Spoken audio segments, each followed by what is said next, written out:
नमस्कार मित्रांनो, एक्झाम जागर या एज्युकेशन यूट्यूब प्लॅटफॉर्मवर तुम्हा सर्वांचं पुन्हा एकदा स्वागत आहे. मित्रांनो, या आधीच्या सत्रामध्ये तुमच्यासाठीचा प्रश्न होता, सौर ऊर्जेवरील देशातील पहिले अल्ट्रा फास्ट चार्जिंग स्टेशन कोणत्या शहरात सुरू करण्यात आले? या प्रश्नाचं योग्य उत्तर आहे पर्याय क्रमांक 3, म्हणजे सौर ऊर्जेवरील देशातील पहिले अल्ट्रा फास्ट चार्जिंग स्टेशन हे मुंबईमध्ये सुरू करण्यात आलेलं आहे. मुंबईमध्ये कुठे? तर मुंबईमधील बांद्रा कुर्ला कॉम्प्लेक्समध्ये ऑडी या जर्मन कंपनीद्वारे या अल्ट्रा फास्ट चार्जिंग स्टेशनची निर्मिती करण्यात आली आहे. आजच्या सत्राचा पहिला प्रश्न पहा. कोणता देश हा एकाच फायरिंग युनिटद्वारे हवेत एकाच वेळी 4 लक्ष्य भेदणारा जगातील पहिला देश ठरला आहे? तर मित्रांनो, आता ही जी कामगिरी आहे ही आपल्या भारताने केलेली आहे.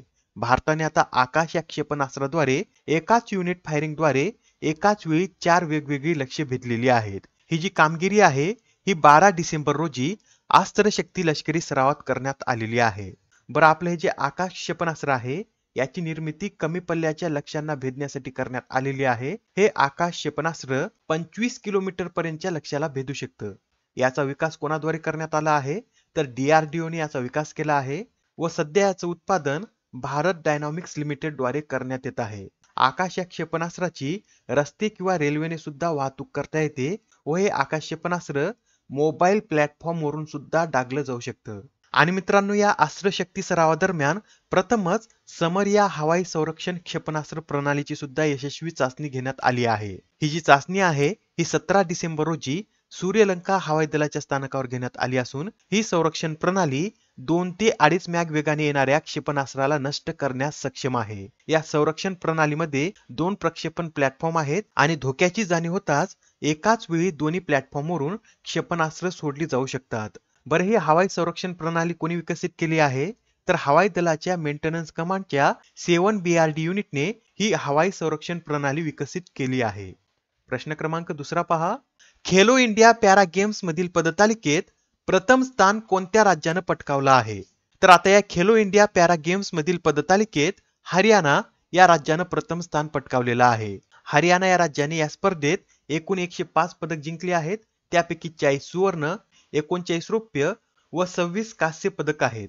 त्यानंतर उत्तर प्रदेश या राज्याचा क्रमांक आहे. उत्तर प्रदेशने यामध्ये 62 पदक जिंकली आहेत. त्यापैकी 25 सुवर्ण, 23 रौप्य आणि 14 कांस्य पदकांचा समावेश आहे. तिसऱ्या क्रमांकावर तामिळनाडू हे राज्य आहे. तामिळनाडूने 20 सुवर्ण, 8 रौप्य व 14 कांस्य पदकांसह एकूण 42 पदके जिंकलेली आहेत.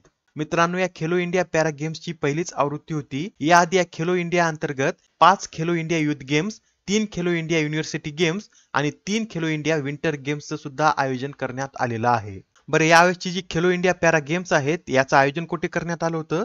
तर दिल्लीमध्ये 10 ते 17 डिसेंबर दरम्यान याचं आयोजन करण्यात आलं होतं व या स्पर्धेसाठी चिमणीवर आधारित उज्ज्वला नावाचा मॅस्कॉट बनवण्यात आला होता. प्रश्न क्रमांक 3 पहा. काशी तमिळ संगममच्या दुसऱ्या टप्प्याचे उद्घाटन कोणाच्या हस्ते करण्यात आले? तर आता हा जो काशी तमिळ संगममचा दुसरा टप्पा आहे याचं उद्घाटन पंतप्रधान नरेंद्र मोदी यांनी 17 डिसेंबर रोजी केलेलं आहे. आणि याचं उद्घाटन कुठे करण्यात आलं आहे? तर वाराणसी मधील नमो घाटवर या काशी तमिळ संगममचं उद्घाटन करण्यात आलेलं आहे. मित्रांनो, हा कार्यक्रम आझादी का अमृत महोत्सवाचा एक भाग म्हणून आणि एक भारत श्रेष्ठ भारताची भावना कायम ठेवण्यासाठी आयोजित केला जात आहे व हा कार्यक्रम 17 ते 30 डिसेंबर दरम्यान वाराणसीमध्ये पार पडेल. आणि या कार्यक्रमामध्ये काही समूह निर्माण करण्यात आले आहेत व त्यांना नद्यांची नावे देण्यात आली आहेत. जसे की विद्यार्थ्यांच्या तुकडीला गंगा, शिक्षकांच्या तुकडीला यमुना, व्यावसायिकांच्या तुकडीला गोदावरी, आध्यात्मिक गुरूंच्या तुकडीला सरस्वती, शेतकरी कामगिरांच्या तुकडीला नर्मदा, लेखकांच्या तुकडीला सिंधू तर उद्योगांच्या तुकडीला कावेरी असे नाव देण्यात आलेलं आहे. हे पॉइंट नोट करून घ्या. जोड्या लावामध्ये आपल्याला यावर प्रश्न विचारला जाऊ शकतो. बरं मित्रांनो, या काशी तमिळ संगममच्या कार्यक्रमासाठी नोडल एजन्सी म्हणून कोण कार्य करत आहे?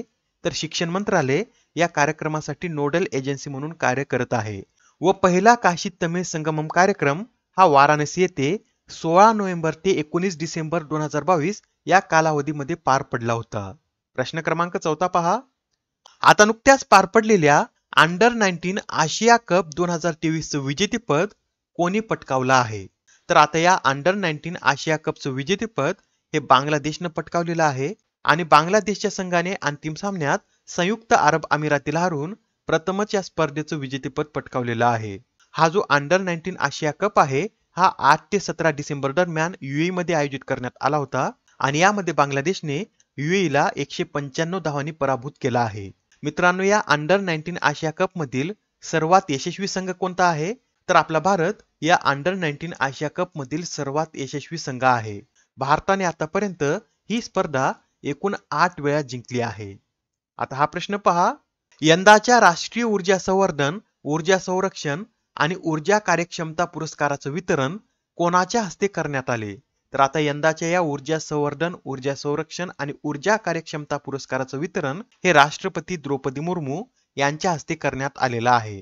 मित्रांनो, 14 डिसेंबर रोजी नवी दिल्लीमध्ये एकूण 63 विजेत्यांना या पुरस्काराने सन्मानित करण्यात आला आहे. बरं, हा पुरस्कार 14 डिसेंबर रोजीच का देण्यात आला? तर 14 डिसेंबर रोजीच भारतामध्ये राष्ट्रीय ऊर्जा संवर्धन दिन साजरा करण्यात येतो. प्रश्न क्रमांक 6. अलीकडेच INS तरमुगली या युद्धनौकेचा भारतीय नौदलाच्या ताफ्यात पुन्हा समावेश करण्यात आला. तर हे जे जहाज आहे हे कोणत्या वर्षी मालदीव नौदल संरक्षण दलाला भेट म्हणून देण्यात आलं होतं? मित्रांनो, हे जे जहाज आहे हे 2006 मध्ये भारताने मालदीव नौदलाला भेट म्हणून दिलं होतं आणि मे महिन्यामध्ये हे जहाज पुन्हा परतलं आहे.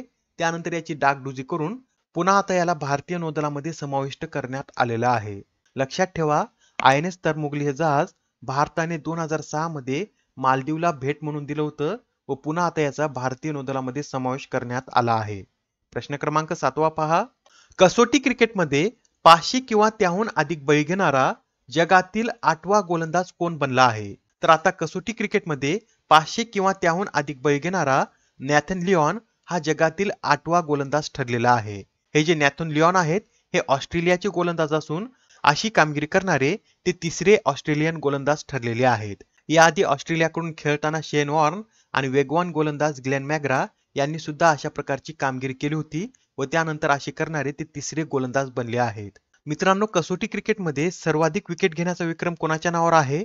तर हा विक्रम श्रीलंकेच्या मुथय्या मुरलीधरन यांच्या नावावर असून त्यांनी 133 कसोटीमध्ये 800 विकेट घेतलेले आहेत. त्यानंतर दुसऱ्या क्रमांकावर शेन वॉर्न आहेत, त्यांनी 145 कसोटीमध्ये 708 विकेट घेतलेली आहेत. तिसऱ्या क्रमांकावर जेम्स अँडरसन आहेत, त्यांनी 690 विकेट घेतले आहेत व चौथ्या क्रमांकावर आपले भारताचे अनिल कुंबळे असून त्यांनी 132 सामन्यात 619 विकेट्स घेतलेले आहेत. प्रश्न क्रमांक 8 पहा, भारतीय दौऱ्यावर आलेले सुलतान हेतम बिन तारिक हे कोणत्या देशाचे सुलतान आहेत? तर मित्रांनो, सध्या सुलतान हेतम बिन तारिक हे भारतीय दौऱ्यावर आले असून ते ओमान या देशाचे सुलतान आहेत आणि या दौऱ्यादरम्यान ओमान भारत संयुक्त गुंतवणूक निधीच्या 3ऱ्या टप्प्याची सुद्धा घोषणा करण्यात आलेली आहे.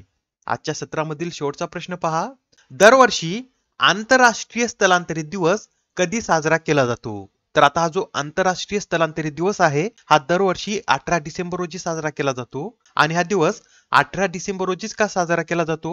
तर 18 डिसेंबर 1990 रोजी संयुक्त राष्ट्राने स्थलांतरित कामगार आणि त्यांच्या कुटुंबियांच्या हक्कांसाठी एक आंतरराष्ट्रीय करार पारित केला होता. त्यासाठी हा दिवस 18 डिसेंबर रोजी साजरा केला जातो. बरं, यावेळेची या दिवसाची थीम काय आहे? तर ऍक्ट टुडे अशी यावेळेची या दिवसाची थीम आहे. आजच्या सत्रामधील तुमच्यासाठीचा प्रश्न पहा, जगातील सर्वात मोठे डायमंड एक्सचेंज ऑफिस कोणत्या शहरात स्थापन करण्यात आले आहे? आता या प्रश्नाचं उत्तर कमेंट मध्ये देण्याचा प्रयत्न करा. उत्तर चुकलं तरी काय हरकत नाही, कारण ज्यावेळेस तुम्हाला या प्रश्नाचं योग्य उत्तर माहित होतं त्यावेळेस हा प्रश्न तुमच्या दीर्घकाळापर्यंत लक्षात राहतो. तर आता पुढच्या सत्रामध्ये पुन्हा भेटूया. धन्यवाद.